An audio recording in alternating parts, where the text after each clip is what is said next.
So for today, i-flex ko lang po or i-share ko lang po yung new update ng Messenger. Siguro napansin nyo na rin po ito.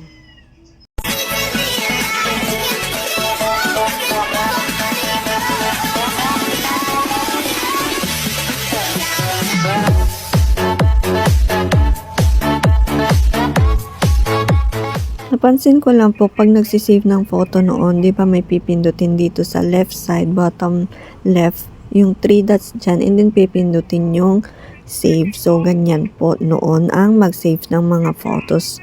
Pero ngayon, napansin ko nag-iba na. So, kung mapapansin nyo po dito, wala na po yung 3 dots dito sa baba.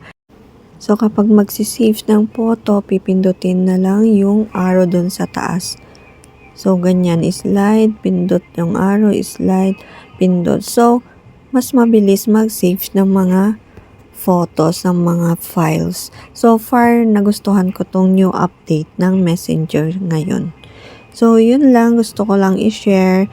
And thank you for watching. And don't forget to like, comment, and share.